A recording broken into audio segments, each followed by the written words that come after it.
forgot that I hit that go live button.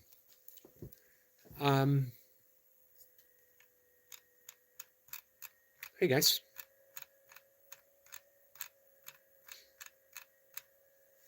Give me a moment.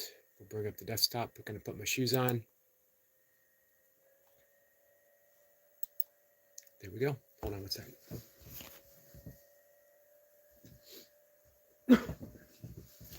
Shoes. Hey, Selma. Selma says good morning. Good morning to you. Hey, Vamps. Goldie is here. Hey, Goldie. So I got some things to talk about, of course. Otherwise, I wouldn't be here. Although I do sometimes pop up and not know exactly what I'm going to say. Hey, Sissy. Sissy, how you feeling today? Playing the ads. I appreciate that. Every little bit counts.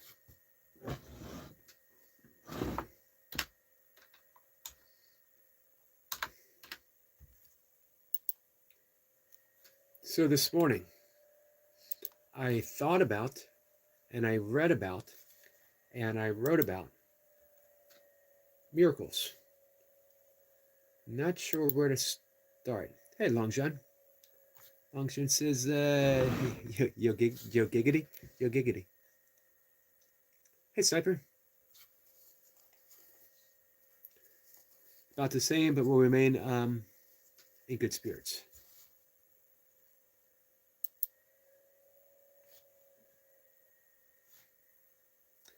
So one of my first thoughts for the morning was from the 50 Principles of Miracles. Hello, beautiful cat. How are you? Every day should be devoted to miracles.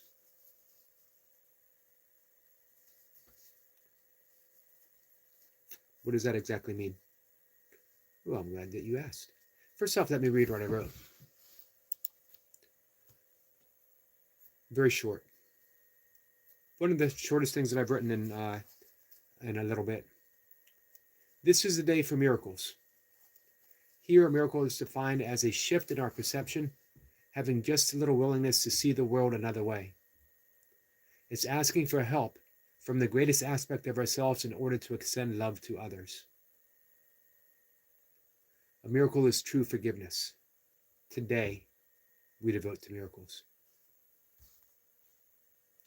So that's the directive from A Course in Miracles, is that every day should be devoted to miracles. And again, a miracle is simply a shift in perception. It's saying, I know that my own vision, I know what I see with my physical eyes. Say, Mark, what I see with my physical eyes is limited to the physical. I don't see the world of spirit that is present right here. I don't see that everything is actually derived from no thing at all, from nothingness itself. And yet, where does that nothingness itself extend from? The potentiality for things to be is God. Beyond nothingness is Brahma, from which all things emerge from and all things fall back to. So when we devote time for miracles, and there's always time for miracles because every day something's going to pop up that's going to cause you to be upset, that is going to irk you, that is going to frustrate you, that is going to piss you off big time. Something that is going to irritate you.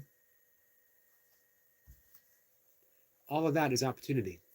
Every day is meant to be devoted to miracles because it teaches us to transcend time. It's the awakening. That's how we awaken. It's not being bigger than the other person. It's not saying that I will forgive you even though you did this. I'm the bigger person. That's called, in the course, in the language of the course, it's called forgiveness to destroy. What we're looking for is forgiveness for salvation. And who's saved? Only ourselves. We are the ones who are saved. So really, when anyone presses your buttons, it is when we ask for miracle. Can I see this differently? Can I see this from the perspective of love? Can I see this from the perspective of the Holy Spirit? Can I see it through the perspective of the Christ mind in which we are all connected? because that's who we are. And the question is yes, but you need to ask for it.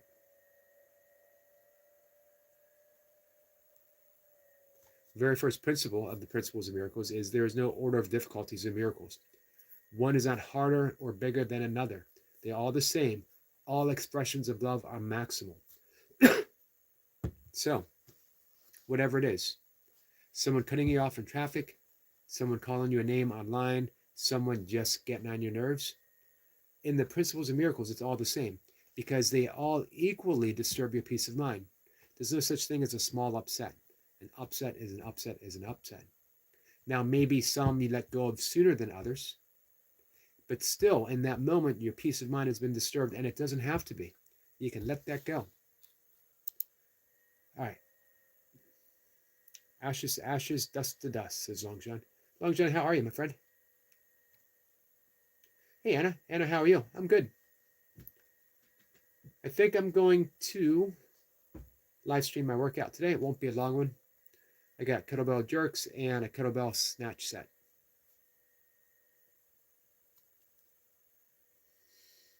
Maybe throw in some kettlebell overhead press to finish things off. Maybe. Any questions about miracles? Vamp says ads. There's too many ads for you guys? Cleanse the doors of perception.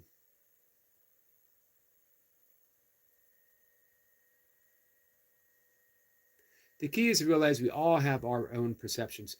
Also, everyone believes that they are both the hero and the victim of this story. We had that the other day. Someone coming into the live stream and shouting their opinion to be known, mainly because it was contrary to what someone who was up singing some songs was saying. This person was singing some religious songs very beautifully. Not my religion. I don't really have a religion, but we honor people who come up.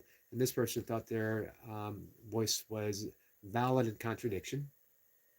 And maybe, and if the discussion pertained to that, it would have been.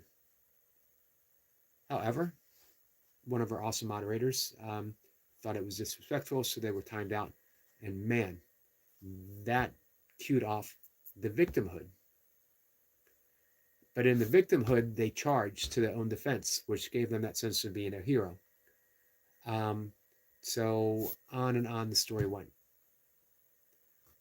At any time, you could ask, is what I'm seeing, is what I'm experiencing the truth, or is it just my own limited perception? Am I truly the hero of this story, or am I truly the victim of this story?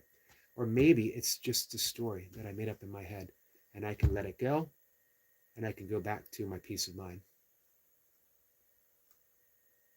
Just an example. Hey, Merkel. I'm one yogi myself, practicing Qigong and meditation. It's just phenomenal. It is phenomenal. I practice Qigong too. It's not the mainstay of my practice as yoga is, but it's a beautiful practice. What kind? Are you doing Qigong meditation as well? And it says, I'm good, Yogi. Thank you. I can watch your live stream today. Oh, awesome. Thanks. If someone else pops up doing a workout, no need to stay. Our friend Anna is in demand as a coach, as a counter, as a helping people get through their workouts. Rico says, it's not just a practice, it's life itself, mate. Yes, I understand. Definitely understand. Hey, what's the matter? How are you?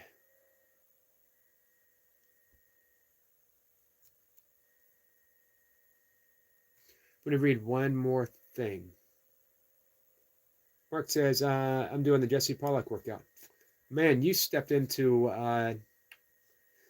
some hardcore training, my friend. No one trains like Jesse. Well done. Let us know how it goes. Jesse's phenomenal. What's the matter? Says, I just listened to the most fascinating interview with an anthropologist who thoroughly convinced me Yowies are um, marsupials. I never would have guessed. Interesting. What did you think they were? Mark says it goes good. Awesome. So you following along with his workout every day? Marco says the more you put energy in, the more you see results. And also my family members are so inspired that um, I'm the one who lets go of bad things. You can share it with all. So good. That's awesome, Marco.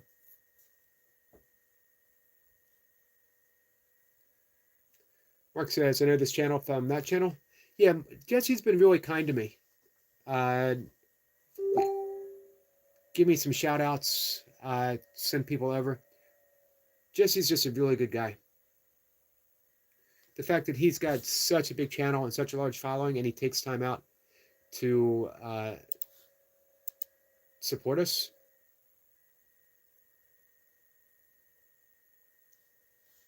Let me read something real quick. This is from Course in Miracles, Chapter 4, Section 1, Paragraph 7, lines 6 to 9. I just love this one.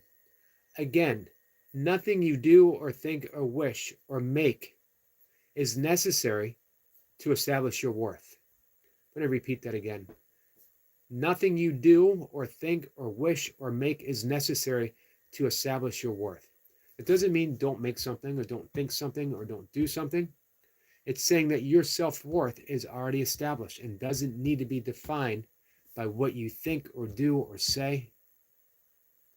This point is not debatable except in delusions, who we think we are, that we need to do something grand, something meaningful, something important. We need to make a statement in order for our self-worth to be defined. When we know that's not true, we're actually free. We're freeing our creative energy to create directly from the source. Your ego is never at stake because God did not create it. God didn't create their ego. We did. And the truth is, it doesn't really exist. Who we think we are is not who we truly are. Who we think we are isn't a thing itself. It's just a thought. It's a construct.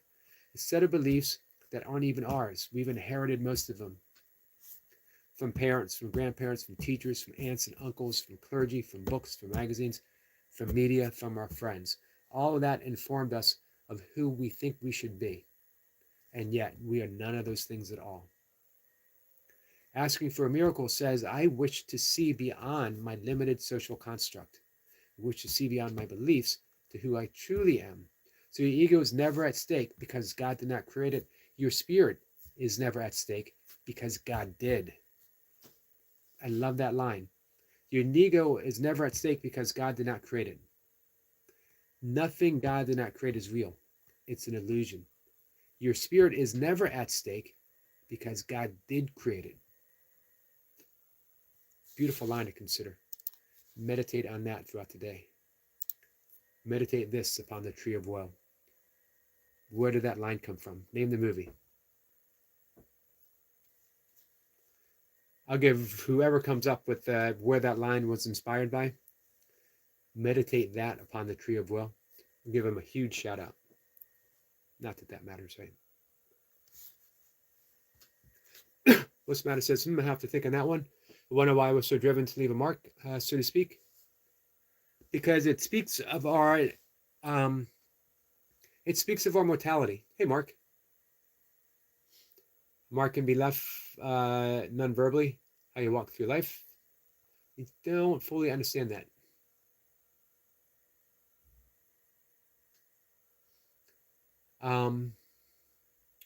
Let's see.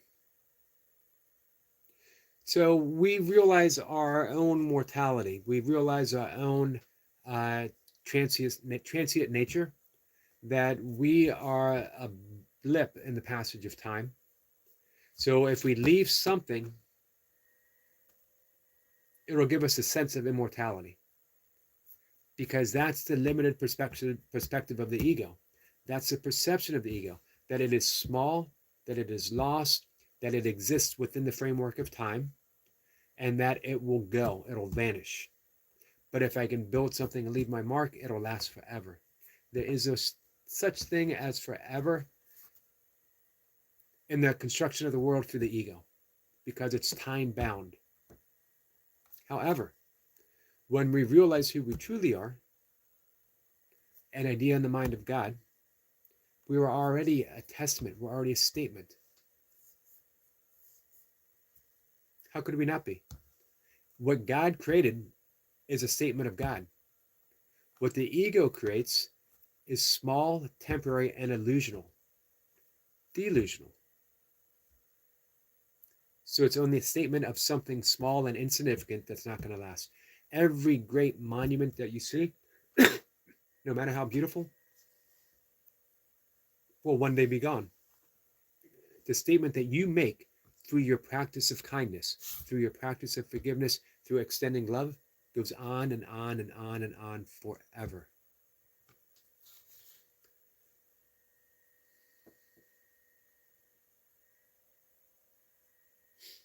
We're all just dust in the wind from the perspective of the ego. Only from the perspective of the ego. Let go of the ego, and who are you? Let go of that thought, and who are you? In the absence of the thought, of we are, who are you? In the absence of the thought of I am, who are you? My favorite self-inquiry. In the absence of. This is the Vedic yogic neti neti. Neti in Sanskrit means not this. So the meditation is, the inquiry is not this, not this. Anything that occurs to you, the thought that I am a body, dismiss it, not this. Long John says, my father took a bad fall yesterday, also took a bad fall a couple weeks ago, which put him in the hospital. Pray for my dad. We will pray for your dad. Hey, Long John, this is for your dad. And this is for you, my friend, for ringing the bell.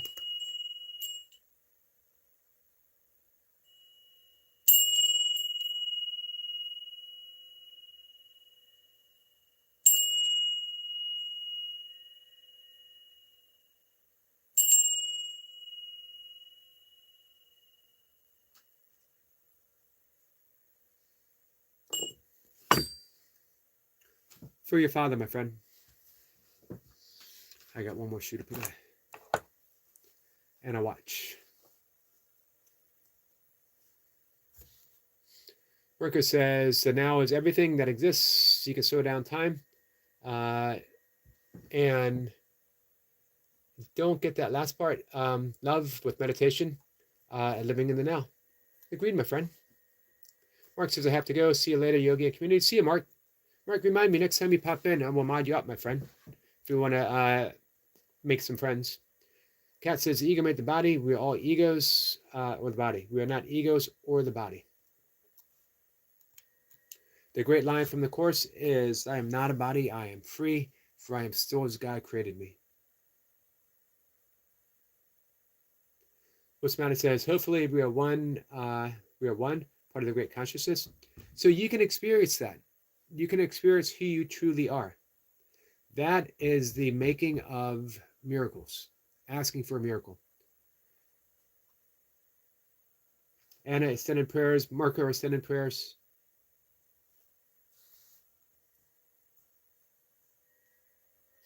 What's Mounted says, Long John, I will pray for him right now.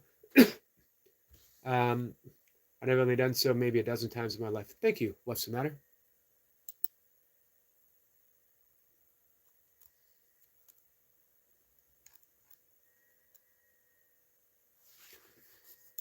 I'm going to read something else.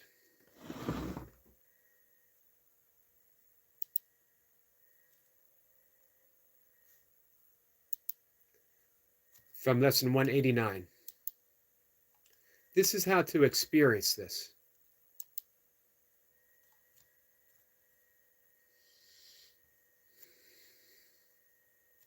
Are you guys experiencing any outages? There's like some big outage. I can't get Amazon to come up.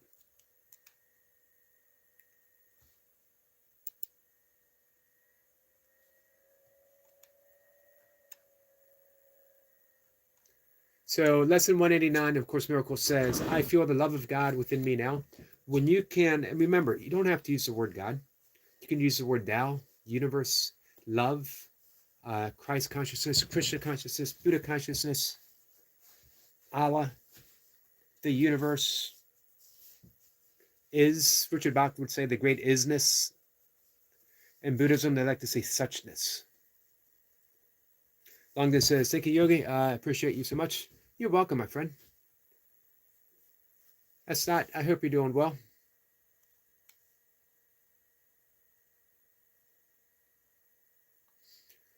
So many great lines in lesson 189.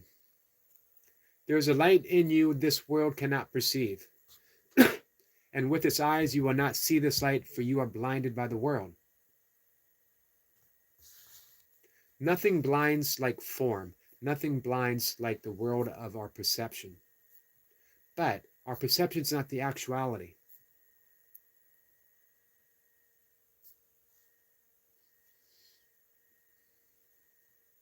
To feel the love of God within you is to see the world anew, shining in innocence, alive in hope, and blessed with perfect charity and love. To feel the love of God is practicing forgiveness, because the ego is saying, nope, I'm not going to forgive this, I'm not going to forgive that. And yet, when we practice miracles, we're saying, I know from the viewpoint of the ego that this person is wrong, that I've been hurt. But I know there's another way of seeing this, and I would like to see this a different way. And then we surrender it to the Holy Spirit or to the Tao or to the universe, to love, and allow the miracle to work through that. We ourselves are not miracle workers so much as we are requesters of a miracle.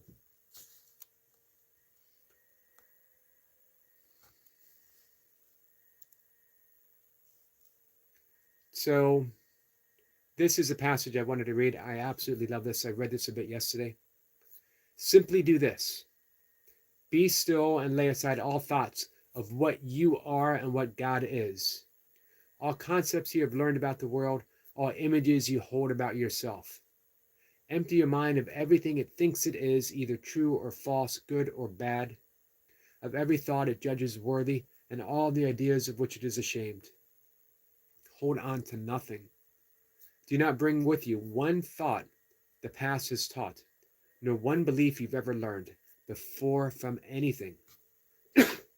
Forget this world, forget this course, even forget the Course in Miracles, forget the Tao Te Ching, forget the Bhagavad Gita, forget the Bible, and come with holy empty hands unto your God. The Bible will give you the story of God. Letting go of the story, you have the experience of God, and experience is everything. Stories are pointers, and they're very useful. As Ramana Maharshi said, he likened it to having a thorn in your palm. You take another thorn to help you get it out, but then you don't keep both thorns. There's no need to. Throw them away. The Buddha likened it to a raft. His teachings were a raft to go from this shore to another shore, to go from the belief in godlessness to God. Buddha wouldn't use such language as God, though.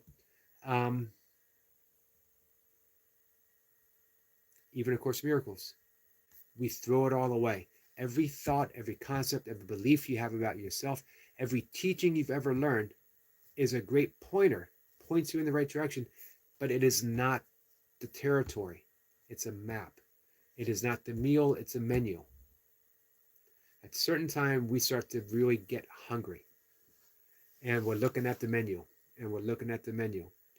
But if we come to believe that the menu is giving us all we need, and the waiter comes by and says, are you ready to eat? Are you ready to order? And we say, no, I'm having such a good time reading this menu. As a matter of fact, I'm full. I've been reading the menu. And then we think that we have the actuality. And yet when we leave the restaurant, we realize I'm still starving. So we can talk and we can talk and we can talk, and I certainly talk. But above all else, I want the experience of knowing who I truly am. So I have to throw out even all the lessons from A Course in Miracles, and I have to practice it, because the practicing gives me the actuality. Sitting in meditation stills my mind and shows me the actuality. Doing breath work quiets the body, quiets the mind, and I experience the actuality. Forgiveness will take me there instantly because the ego never wants to forgive. Again, it's called forgiveness to destroy. I'm destroying the Christ aspect within another by denying its existence. I'm saying, I'm forgiving you because you did this to me, which means I'm making the body real. I'm making the body an actuality.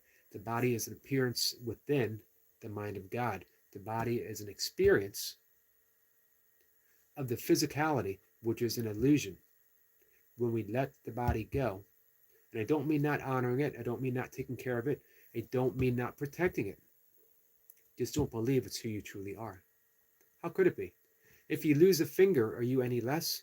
This is what John Donne meant, and to whom the bell, for whom the bell tolls. So,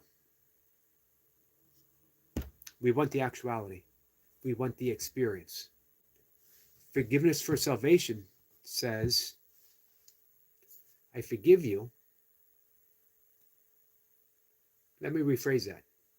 It doesn't say I forgive you. It says all is forgiven, all is forgiven, all is forgiven.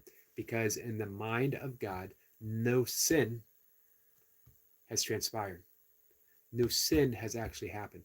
No one has missed the mark because only the ego can miss the mark, and you and me are not egos. Therefore, we exist in perfect union with each other, in perfect union within the mind of God. Forgiveness is simply that recognition. And then we proceed to do what's necessary on the level of the body. We protect it, we set up borders, we do whatever we need to do, but we know in our heart we have just set ourselves and that person free by recognizing that we both exist in that Christ mind. All right. There I go, yammering away. Let me catch up, guys. As that says, I wanted to make an Amazon order today, and it's down, typical. So it's down for you too? There's some kind of outage I saw. I don't know what it is, though.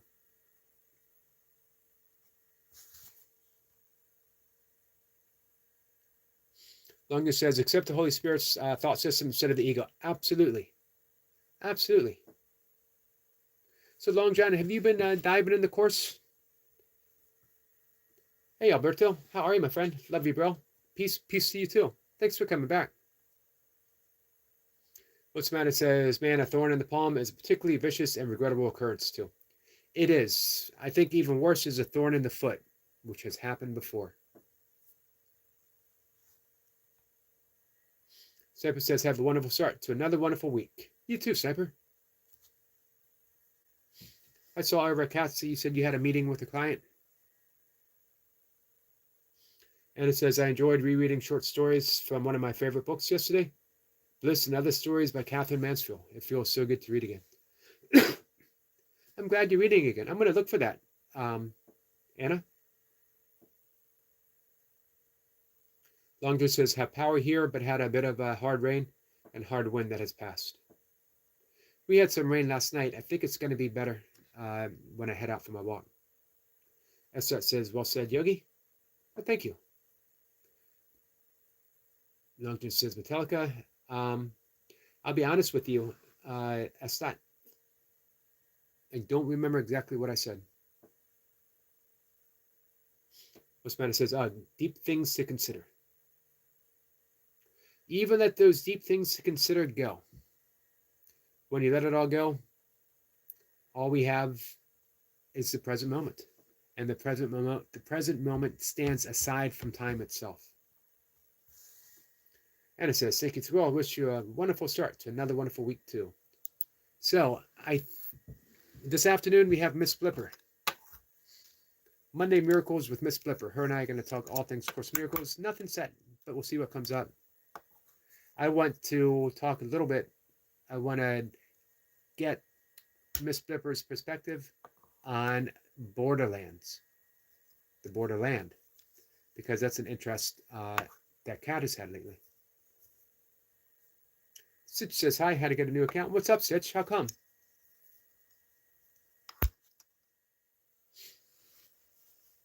That says your wise words in general are well said, Yogi. Thank you. That's that.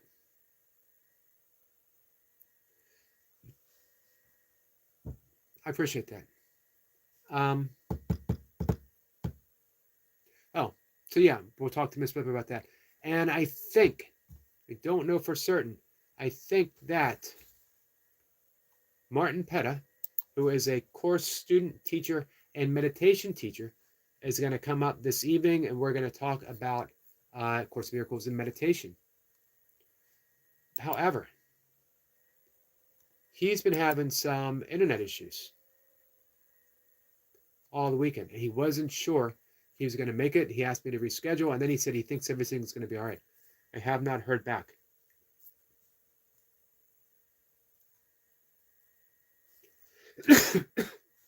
So I hope so. And I've reached out to some other people. So far, though, no one else is, no guests is scheduled other than our usual guests. Sniper, I'm thinking Wednesday night again, right? He's already put out his subject material, of which I'm unfamiliar with, so it's going to be interesting to listen to. And we have Goldie, Walking with Goldie, coming up shortly. Part 2.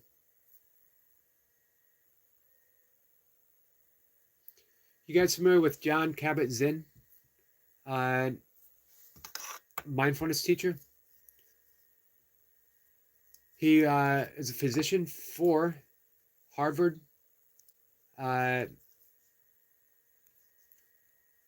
Medical School. He brought mindfulness in the basically in the medical community. He was one of the first people to introduce it. Anyway, quote just popped up. In summary, healing is a transformation of view rather than a curve. Rather than a cure. Sorry. That sounds remarkably like a miracle, right? Transformation of a view. It may or may not affect the physicality of the world, but it always transforms the vision of the world. When we forgive a situation or an event or a person, it may or may not transform that situation on a physical level, but it will always, 100% of the time, when we turn it over to the Holy Spirit, it will always transform how we view it, how we see it, and then that means how we experience it.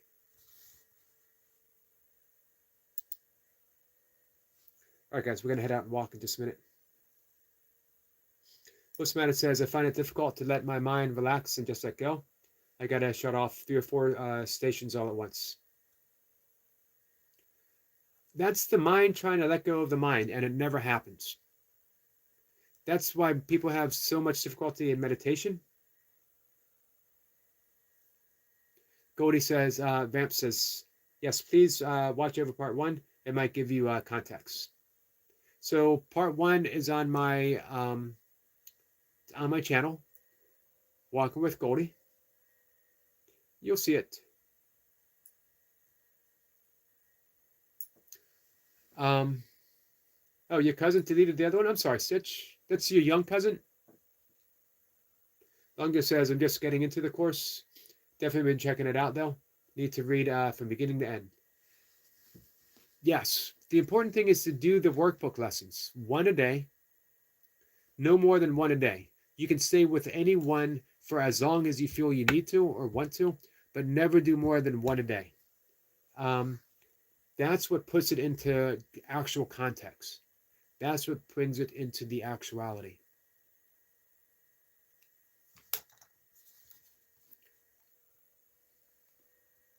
Sorry, your account got deleted, Stitch.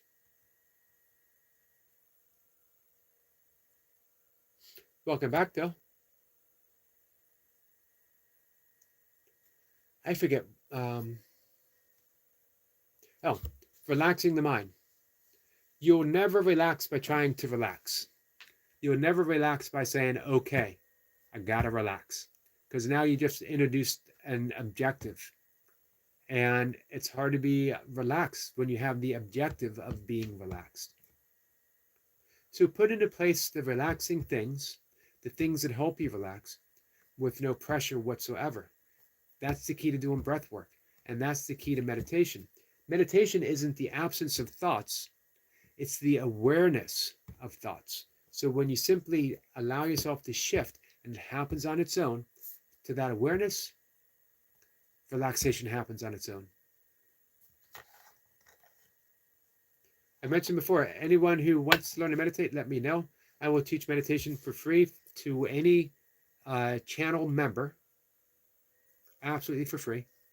And if you're not a channel member, I will teach by donation. And there's no such thing as a small donation. No such thing as a small donation. If you came to me and said,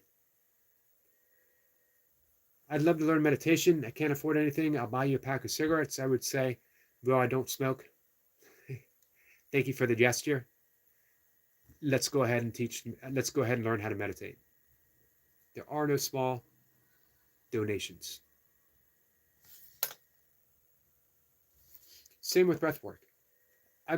Everyone here I've done breath work with, probably, right? If you want to learn how to set up, hey Richard, if you want to learn how to set up your own breathwork practice, let me know. I want to help you do it.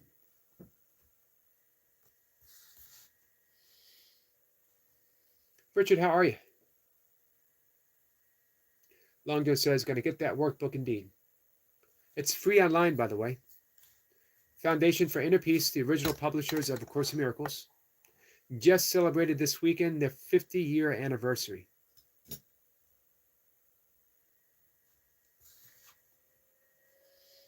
So what's up, Falcon?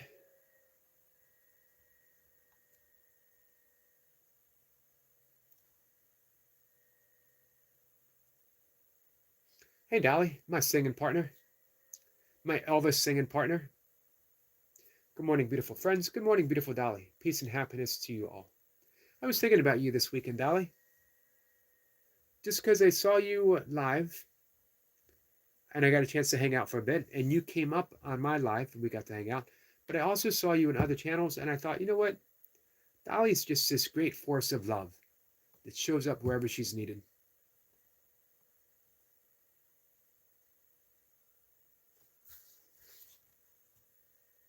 Richard says, I'm feeling a bit better today. Still got a bit of a sore throat, but the aches and pains have gone. Good, good. Dolly says, Anna, lovely. Everyone's saying hi to Dolly. Hey, Nino. Nino, how are you? How you been, my friend?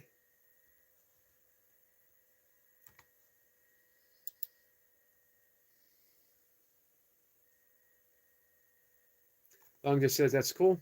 The workbook is free. Actually, the whole course is available for free. Even the supplementary pamphlets are free. I have it right here. I would post a link, but I think it would just come back to my live stream.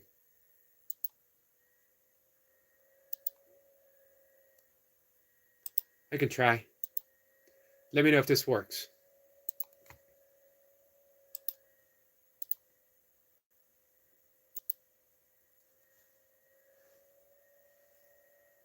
Sissy says, sending healing vibes, Richard, and back to you too, Sissy.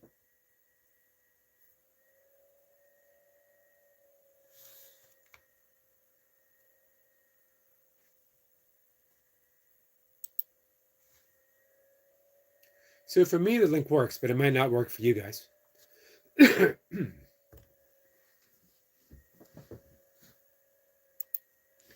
right, I get ready to head out in just a minute.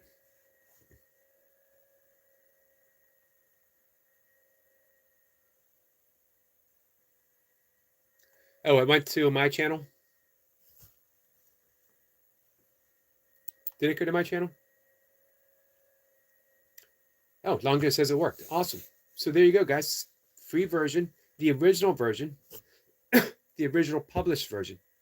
There's such a thing called the Urtext, which still has personal messages to Helen and Bill that they've left in.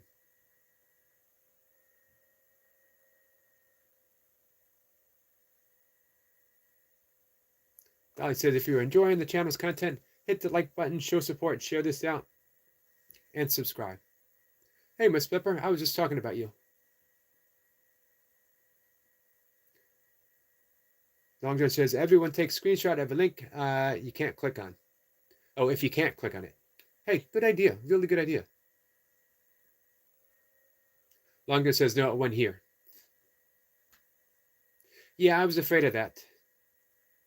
Sorry, my friends. Because I'm on my desktop. Streaming from my phone, but I can only post to my desktop.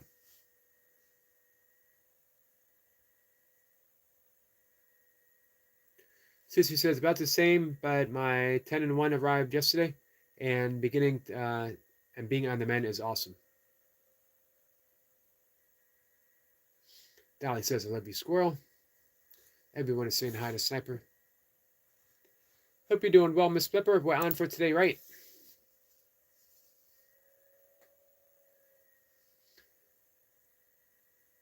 Vulcan is sending prayers.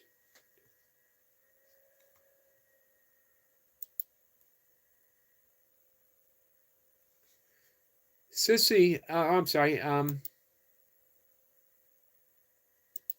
Miss Flipper. Was there anything particular that you wanted to talk about?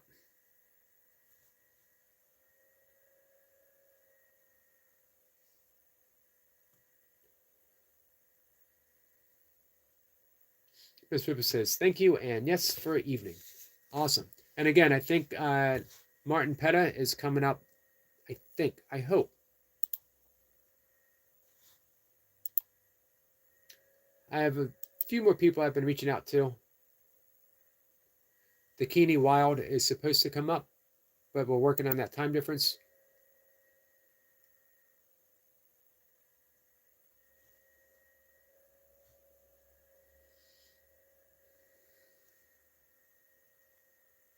Vulcan says, only if you want them, God does the work. Stitch says, well, I'm tired, so I'm going to head out. Thanks for coming in, Stitch, and sorry about your old account. Welcome back on this one.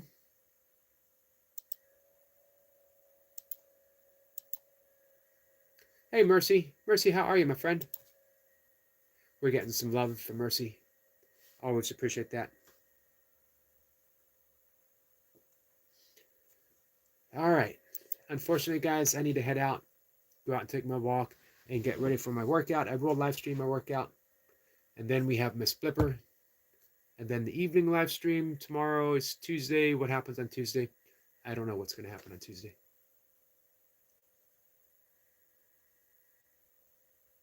All right. Got the Omni love to all and to you as well. Thank you, Richard. You have a blessed and amazing day too. As that says, take care, folks. We will. All right, guys. Hey, did I mention there's supposed to be a bobcat in the neighborhood? So my every walk devoted to bobcats. Thank you, Richard. Love you guys.